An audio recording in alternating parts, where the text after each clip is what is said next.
Well, you teed up the relevance of Dennis Rodman. We have him joining us on the show. He made his way to Singapore. There he is right now.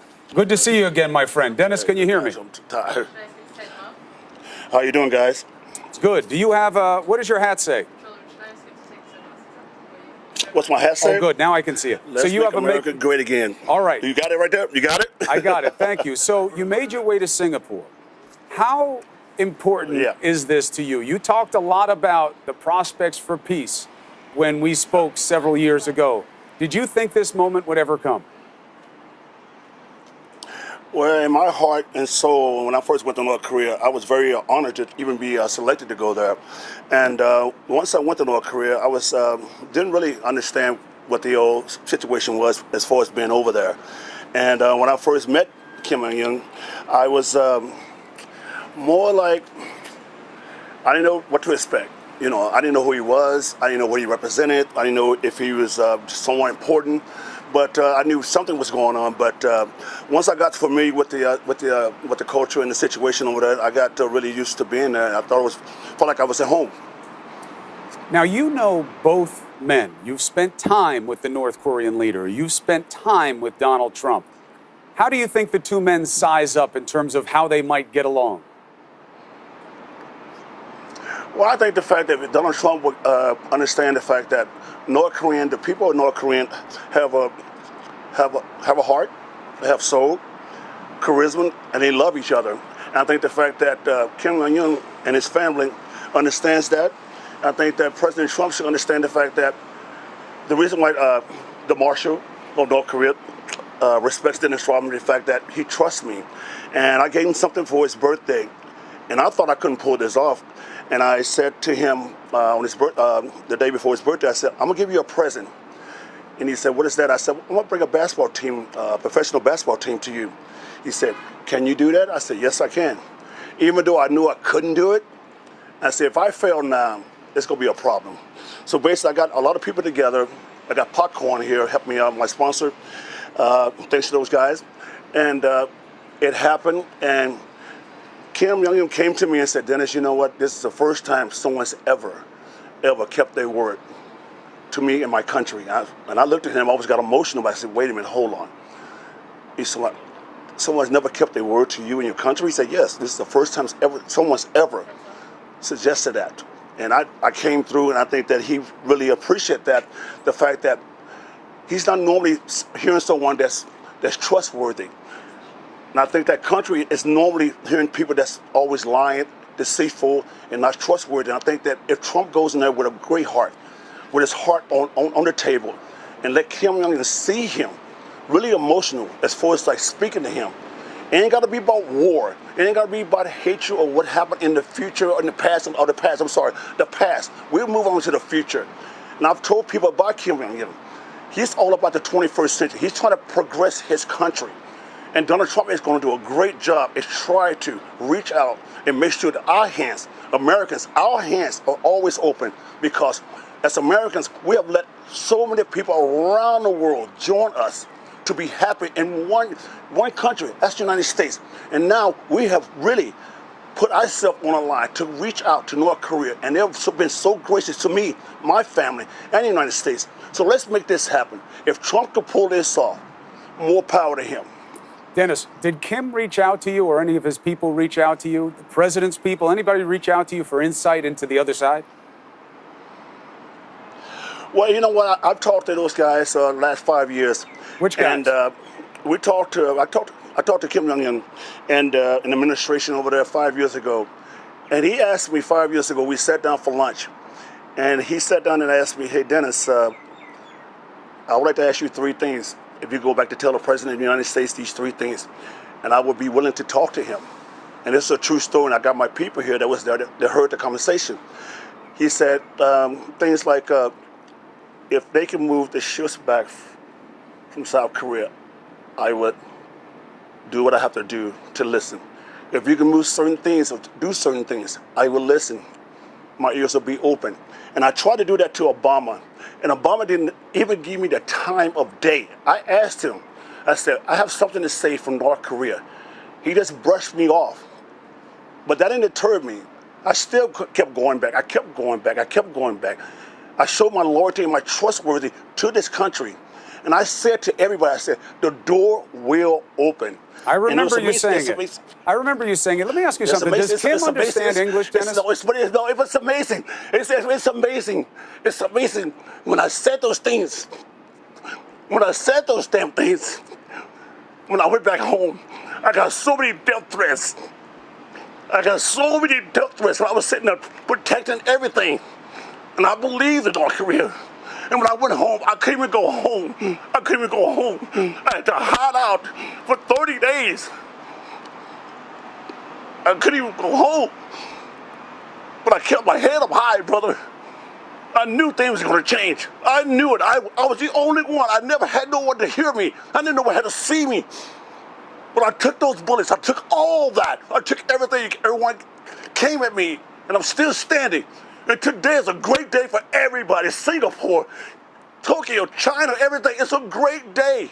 It is a great day. This is a historic day. I'm so happy. You were saying to me years ago that you thought this would happen. And I want to let you be ready for me to ask you another question. I know you're very emotional about this. Go ahead. This is what I want to know. I want to know, well, you're an emotional guy. You feel very deeply about things. People who've been around you understand that. Right. Why did you feel so strongly that you needed to make something happen for North Korea? There's so many places you could have gone in the world that have, a much easier path to peace than North Korea, given the record of human rights abuses and other practices of this despotic regime. But you chose North Korea. Why? Well, I feel like, I said, I was very naive when I went over there. I didn't understand and expect all the things I was getting when I went over there. They said, do you realize what you was doing, Dennis, when you went over there? I said, no. I thought it was just another one of those things. I was just doing some charity event. I knew nothing about North Korea. I just thought I was going to play basketball and just treat the people and be happy, and that was it. But it turned out to be so much more bigger than what I thought. And I felt the fact that, just listen to the people, seeing the kids, seeing the people there, and just meeting the regime, Kim Jong-un, and the whole marshals and everybody. I just felt like I fell in love with the country from day one. And I felt like that, I guess I owe it to myself, and the people around the world. You know what? I'm not in here. I'm not in this for no money. I never started it for no money. This is not about Dennis about being the greatest person in the world to lead these two people together. It has nothing to do with that. I just wanted to see it get done so we all can live good together. Well, here's the first day. No more hatred. Here's the first day. Let's see where it goes. Let me ask you something. You talk about speaking with Kim Jong-un. Does he understand or speak English? The one thing about him, though, I always said about him, he's more like a big kid, even though he's small. He's more like a big kid, but he loves to have a good time. And I was saying last night or this morning that he was going around taking selfies and stuff like that. And I was saying that this guy wants to be around the world. He wants to come to America. He wants to enjoy his life. He wants his people to enjoy his life. But I think that the fact that he doesn't have the tools, and maybe the politics of this whole meeting is just going to happen. I think this is going to change a lot. And I hope the fact that President Trump can understand, knowing that Kim is trying to reach out and trying to get into the 21st century. That's the big question. I want to ask you about that in a second, but let me just get an answer to this. Do you think he speaks or understands English? Well, I think he understands bits and pieces. If you talk about basketball, yes, he understands that. So you think it's about what he wants to talk about? Do you think he's studied English? I can say one thing. I think people know that Kim Jong-un is not a dumb man. I think he's understanding from his grandfather and his father. I think that he's trying to protect his people. He's trying to protect his honor and his and everything that has to do with his country. But like I say, that's respect. That's respect. Nothing's going to happen overnight. It's going to take time. 100%. 100%. If Kim Jong-un and Donald Trump understand that, if they understand the fact that if we just sit there and have a smooth, a comfortable relationship, smile, laugh, joke a little bit, okay, great. It ain't got to be war. It's got to be something that everyone can be comfortable about. Right. And I know this meeting is going to be a great meeting. Well, that's the hope, Dennis. We'll see where it goes. It had a good start. They did the handshake. There was good body language. They said the right things. It's all perfunctory at this part. It's the opening ceremony, and we'll see what happens when we start getting reports about the actual policy negotiations. But you talk about the Kim Jong-un side and North Korea's side. Did you hear from the White House at all today? Well, yes, I did. But and the good thing about it, yes, Donald Trump reached out. He called his secretary, and she called me and said, Dennis, Donald Trump is so proud of you. He thanks you a lot. And that means a lot. You know, because after all these years, the fact that I somewhat had something to do with this North Korean situation, but I don't want to take any credit where credit's due. I think we all need to take credit. And I'm just here, I'm just so thankful to be here. I'm glad the fact that this is happening. The world saw it, I saw it, my kids saw it. So you know what, it's just hope for the best. We don't need a miracle. We don't need a miracle. We just need the doors to be open so we can start fresh and make this a better place in the world, baby. That's it. Well, look, sometimes it does take a miracle. I mean, you know, you're dealing with some really tough things on the table here. You know, I know that you've had good experiences with the leader of North Korea, and this is a nice moment. I'm not looking to get into it with you again, but you know now things you didn't know then. There's a lot of violence. There's a lot of negativity, and it all stems from your friend, the ruler of North Korea. You know, this man isn't all selfies and smiles. He's responsible for the deaths and hardship of a lot of people. How can you be sure he wants something better than what he is right now? Well, as we know, Chris, the fact that, you know, I'm not a politician. You know, I'm not sitting there trying to fight the fact that, you know, I'm on his side 24/7. I'm not doing everything right to say the right things to make him look like a better man, a better person. I've never been like that. I've always been like down the middle. Here it is, you know. He's a good friend to me. That's what I look at. I don't see the politics of this whole situation. I don't want to see that. I want to see that to go away. I want us to see us get along, to have a handshake, to have a smile, have a glass of iced tea. Just talk to each other friendly. I don't need to worry about the war stuff and all the stuff that's going on. I don't know anything about that. I just want to do one thing, bring sports to North Korea and try to bring that connection with us to North Korea. That's it, sports. Everything else should be Donald Trump's hands and the people in the White House hands. I'm out of it. I'm just so happy just to be here, man, and to see everyone in the world get emotional like I did, cry to see it really, really happen. And Donald Trump should take a lot of credit for this because he went out the box and made this happen. So anyway, so I want to say one more thing before I leave. Can I say one more thing? You can say whatever you want. Go ahead. Okay, so can I thank some people, though, while I'm here? Can I thank some people? Yeah, go ahead. But let me ask you something. Don't go on a whole tour about it, but I want to ask you something else. But thank somebody if you want to thank them. Go ahead, Dennis.